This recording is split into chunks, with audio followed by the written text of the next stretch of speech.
orang-orang politik yang kaya nih juga, sama juga dia ketawa. Bayangkan, dulu dia curi duit nih, 1 juta. 1 juta, duit Singapura lah. Dia dah tukar duit yang dia curi itu jadi 1 juta Singapura ya. Dia pergi letak dekat Singapura. Waktu itu 1 juta Singapura. Jadi kalau dulu dia nak tukar duit Singapura waktu dia curi itu, waktu itu 5 tahun yang lalu, duit Singapura kalau kita tukar 2.3. Siapa yang kerja Singapura tadi itu? Betul. 2.3, 2.2 kan?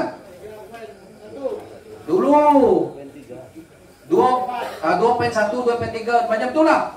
Dia tak ada lah 2.4.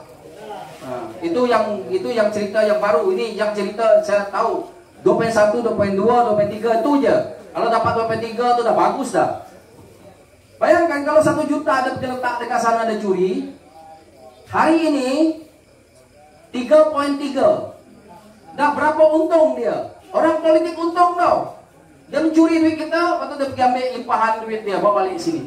Kita lah yang gigit jari, lepas tu bolehlah dia buat modal politik. Bayangkanlah kalau dia 2 juta, dah 1 juta lebih, bolehlah pam dekat sini kan. Lendek duitnya, kita pun ambil duit dia tu, besok dia rompak lagi. Jadi takkan kesudahan. Yang susahnya generasi akan datang. Yang susahnya kita yang nak menempuhi 5 tahun itu. Dan itu yang saya kembali kepada cerita, kalau kita bagi GPS menang apabila GST dilaksanakan itu. Kenapa dia berlaku GST? Kerana pelabur tengok muka orang tak akan pergi. Anwar itu hari waktu dia kata ada numbers saja, kita punya saham terus melonjak. Belum jadi Perdana Menteri tau. Kalau Anwar jadi Perdana Menteri, baru ekonomi kita ini kembali stabil. Tapi pelan-pelan lah. Tapi terpaksa lah kita tempuhi daripada kita kena GST. Ini yang berlaku tau. So, daripada GST ini tadi, mereka nak lakukan untuk membayar hutang yang 5 juta itu. Pelabur juga tak masuk. Inflasi juga tetap akan berlaku. GST ini, dia mencekik kita ni lah. Bukan mereka. Menteri ni gaji besar-besar. YB ni gaji puluh-puluh ribu. Ratusan ribu pun ada. Tak apa-apa jawatan yang mereka pegang. Apalagi itu, Hadi Awang tu, Duta Khas Bertaraf Menteri. Sekali pun saya tak nampak dia jadi Duta Khas pergi melawat Timur Tengah dia tu. Memang kencing rakyat betul lah. Nasib baik PAS tak ada dalam negeri kita Sarawak ni. Memang teruk lah. Kalau kita menyokong GPS, mereka akan bersekongkol dengan PAS. Kenapa GPS? Kalau kita dengar kenyataan Menteri GPS, dia agak resist dengan kita, agak benci dengan kita. Kalau di Semenanjung dia akan jual DAP. Kalau di Sarawak ni mereka kata kita kencing 22 bulan dan sebagainya. Sebenarnya ramai pemimpin GPS tu, aduan-aduan GPS tu, sekolah dia tak cukup dengan politik. Sekolah membohong banyak. Technical politik out. Betul saya kata. Kerana mereka dah takut sangat tau. Kalau PS pemerintah contoh-contoh yang kita tengok 22 bulan je. Najib kena penjara, Rosmah pun kita dah heret, Zahid pun dah sangkut, yang di pusat-pusat. Dan mereka takut yang di sini itu dia akan ke sini itu. Jadi dia cepat-cepat. Itu yang dia tidak nak. Waktu Anwar tu ada nambah tu, dia tak nak sokong kita.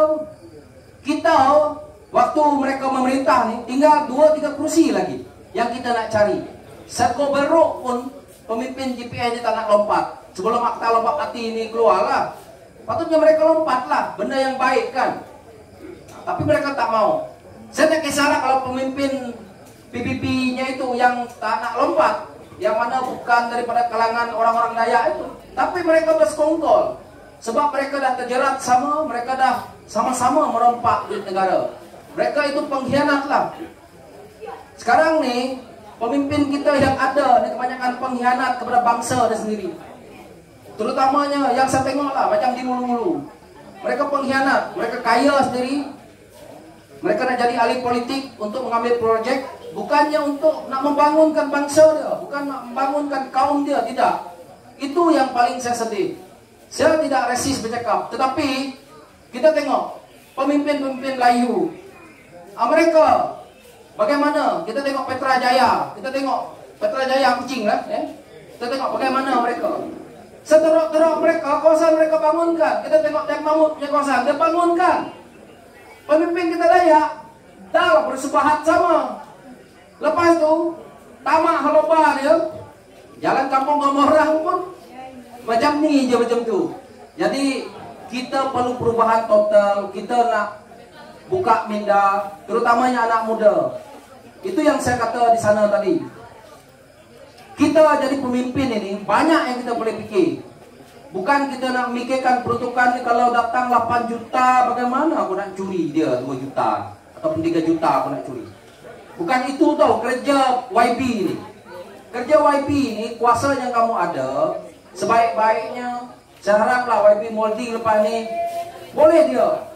Mungkin kami akan bantu cari pelabur. Contohnya di kawasan Lundu ni, kita cari pelabur untuk buka kilang ke, ataupun kita buat satu benda yang boleh penduduk setempat ini kerja. Kalau di kawasan sini Lundu, apa yang ada? Kawasan Lundu ni, takkanlah semua anak muda nak kerja dekat sawit. Kalau saya tak nak, saya dah cuba ada angkat tandan sawit tu 5 kali saya angkat, tak tanah naik.